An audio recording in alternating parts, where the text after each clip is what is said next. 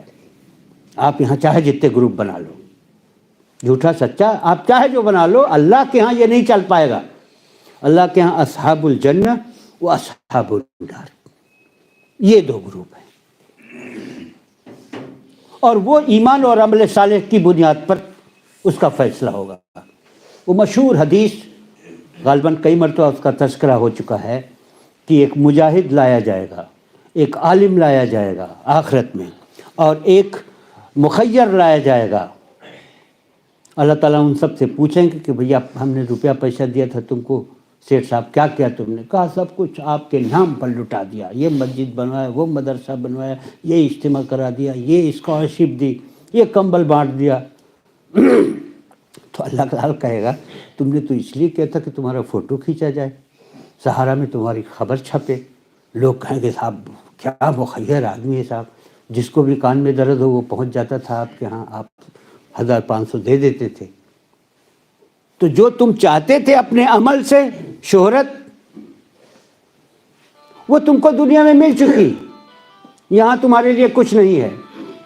آپ تصور کیجئے، امتحان کی کاپی میں آپ سب کچھ صحیح لکھ کر آئے ہوں، لیکن نیت خراب ہو آپ کی اور اس پہ پھر 0 مل جائے، کتنی بڑی حسرت کی بات رہے گی. صرف نیت خراب ہو جائے آپ کی. ایسے ہی مجاہد تک سے پوچھا جائے گا کہ ہم نے تم کو طاقت دی تھی، ہنر دیا تھا، کیا کیا؟ کہا اللہ تعالیٰ آپ کے دین کو پھیلانے کے لیے، آپ کے نام کا بول بالا کرنے کے لیے دشت تو دشت ہیں، دریا بھی نہ چھوڑے ہم نے، بحر ظلمات میں دوڑا دیے گھوڑے ہم نے. تو اللہ تعالیٰ کہے گا کہ بھائی تم جھوٹ کیوں بول رہے ہو؟ تم نے تو اسی سے کیا تھا کہ تمہارا نام روشن ہو، تم کو لوگ کہیں کیا جانباز ہے، کیا لڑتا ہے، نام سے کانپتے ہیں سارے دشمن اس کے، تمہاری برادری کا نام ہو اور ایسا ہو ویسا ہو ویسا ہو. تم کو جو کچھ دنیا میں ملنا تھا وہ مل چکا، بڑا چرچا تھا. یہاں کچھ نہیں ہے، اس کو دوزخ میں ڈال دو. تو کہنے کا مطلب یہ ہے کہ اللہ کے ہاں 2 ہی گروپ ہیں، ایک اصحاب النار، ایک اصحاب الجنہ. اب آپ سوچئے کتنا مشکل وقت ہے یہ، کتنا مشکل وقت ہے یہ کہ آپ خود اپنے سپاہی ہیں، اپنے جاسوس ہیں، اور رہیے تبھی بھلائی ہے. یہ پہلو اگر ذرا بھی غافل ہوا تو آپ ایران اور روم کو تو فتح کر سکتے ہیں، لیکن آستینوں میں جو بت چھپے ہوئے ہیں، آرزوؤں میں جو بت یعنی پرورش پا رہے ہیں، ان کو اگر آپ نے ہرایا نہیں، ان پر فاتح نہیں ہوئے، تو وہاں کھٹیا کھڑی ہو جائے گی، سب بیکار چلا جائے گا. اللہ تعالیٰ نے فرمایا. وقت ختم ہو گیا ہے، دیر ہو گئی تھی ہم کو آنے میں. اچھا ٹھیک ہے. تو صاحب یہ فرمایا جا رہا ہے کہ کیا تم سمجھتے ہو، کتنا انداز دیکھیے، لا یستوی اصحاب، کہاں اصحاب النار اور کہاں اصحاب الجنہ، دونوں برابر تھوڑی نہ ہو سکتے. ہر فرد اس میں مخاطب ہے جو بھی دعوے دار ہے ایمان کا. نعوذ باللہ محمد کو راضی نہیں کرنا ہے، ابو بکر کو راضی نہیں کرنا ہے، امی ابو کو راضی نہیں اللہ تعالیٰ راضی ہو جائے آپ کے عمل سے. بہت مشکل کام ہے مول صاحب، بہت مشکل. تنی ہوئی رسی ہے اور نیچے سب بھیڑیے ہیں, گھڑیال ہیں اور سب کچھ یعنی مشکلات ہیں, بس اس پر آپ کو سیدھا چلنا ہے. مطلب ماں باپ, بال بچے, کھیت ہیں, کھیتی باڑی, اور آپ کا کیریئر, اور آپ کے باس, اور آپ کے سبارڈینیٹ, سارے کے سارے لائن میں ہیں کہ آپ ان کی طرف جھکتے ہیں کہ ان کی طرف جھکتے ہیں. بچے کیسے مچل جاتے ہیں کہ یہ کر دیجئے, اور باپ ہوتا ہے, اس کی حیثیت ہوتی ہے, وہ کہیں سے 3-5 کر کے لا کے دیتا ہے. بچے تو گلچرے اڑاتے ہیں اور باپ لپ جائے گا. یہی تو ہے. پڑوس میں کوئی چیز ہو گئی صاحب, چھوٹے بھائی کے ہاں ذرا سا شاندار شادی ہوئی, آپ کی اوقات نہیں ہے اتنا کرنا, آپ نے 3-5 کیا, الٹا سیدھا کیا, حرام کو حلال کر لیا, اور اس کے بعد بہت اچھا سمپن ہوا, لوگوں نے بڑی واہ واہی کی. کھائیں گے تو بولیں گے یار, آدھے گھنٹے ہی کے لیے صحیح, اور آپ کا بلیک بورڈ جو ہے وہ سب 0 سے بھر گیا. ہر لمحہ, ہر گھڑی, ہر موقع پر پلس مائنس چلتا رہتا ہے. یہاں تک کہ آرزو اور تمنائیں کیا ہونی چاہیے, کیا ہونی چاہیے. صحابہ کرام بھائی اسی لیے تو پریشان رہتے تھے. یہ جب تک چیز مضبوط نہیں ہوگی اس وقت تک ہموار زمین میں ندی جو ہے وہ صحیح رخ چل نہیں سکتی ہے. یہ اچھے سے سمجھ لینا چاہیے ہمیں. 24 گھنٹے کا گارڈ جو ہے وہ یہی احتساب ہے کہ اللہ میاں دیکھ رہا ہے. صرف اللہ میاں کی وجہ سے ہم کو یہ سب اچھے کام کرنے چاہیے, ابو لہب کی ضد کی وجہ سے نہیں کرنے چاہیے, فتح مکہ کے لیے نہیں کرنے چاہیے. وہ تو ایک واقعہ ہے, راستے کا ایک پتھر ہے, ایک پڑاؤ ہے, لیکن اصل فتح جو ہے وہ اپنے آپ کو کرنا پڑے گا, کہ اور کسی چیز کے لیے نہیں. من آتا للہ و منع للہ و احب للہ و ابغض للہ. سوچئے, جو اللہ کے لیے دے, اللہ کے لیے منع کرے, اللہ کے لیے محبت کرے, اللہ کے لیے نفرت کرے, فقط استکمل الایمان, اس کا ایمان مکمل ہوا. ہم لوگ تو روز پڑھتے ہیں نا, ان صلاتی و نسکی و محیای و مماتی للہ رب العالمین. اٹھنا بیٹھنا جاگنا سونا جینا مرنا سب اللہ کے لیے ہے. اگر کسی اور کے لیے ہو گیا, وطن کے لیے ہو جائے تو یہ شرک ہو جائے گا. کسی مولانا صاحب کو خوش کرنے کے لیے ہو جائے گا تو وہ بزرگ پرستی ہو جائے گی. کسی مزار والے کو خوش کرنے کے لیے ہو جائے وہ بھی شرک ہو جائے گا. یہی تو ہے, بہت سیدھی بات ہے. اس وجہ سے اس سورے کی بنیاد, ان آیتوں کی بنیاد یہی ہے کہ اللہ تعالیٰ کا صحیح تعارف ہو, اور اس تعارف کی بنیاد پر آپ اپنی حیثیت متعین کیجئے. آپ عبد ہیں, غلام, آپ مخلوق ہیں, آزاد نہیں ہیں, خود سے نہیں ہیں, کسی نے پیدا کیا. آپ کی حیثیت کیا ہے؟ بھائی پینٹر نے ایک برش ایسے لگا دیا تو چڑیا کا پیر بن گیا, وہ 2-4 برش اور مار دے تو گھوڑے کی دم ہو جائے گی. یہی تو ہے ہماری حیثیت, کہ کاغذ پر بنی ہوئی تصویر ہے ہم, اور محتاج ہیں پینٹر کے ایک برش کا. اب اللہ نے ایک اصول متعین کر دیا ہے جس کی وجہ سے جب تک اس اصول کی بھرپائی نہیں ہوتی ہے یا ٹائم پیریڈ پورا نہیں ہوتا ہے تب تک ہم اچھل رہے ہیں کہ نہیں ہمارے اختیار ہے, ہم یہ کر لیتے ہیں, ہم شمع ہیں, ہم ہیرو ہیں. یہی تو ہے حقیقت. زندگی اتنی بڑی حقیقت نہیں ہے جتنی موت حقیقت ہے. کوئی کہہ نہیں سکتا کہ ہم نہیں مریں گے. کوئی کہہ کے ذرا دیکھ لے اور اس پر سچا اتر جائے. ایسے واقعات پیش آ جاتے ہیں انسانی زندگی میں کہ صاحب یہ جو وبا آئی ہے, کرونا جس کو کہتے ہیں, اس نے انسانوں کی جھال کھول کے رکھ دیا ہے. کیا امیر کیا غریب, پیسہ جیب میں بیگ میں ٹھسے ہوئے لے کے بھاگ رہے ہیں, یہ اسپتال وہ اسپتال وہ اسپتال.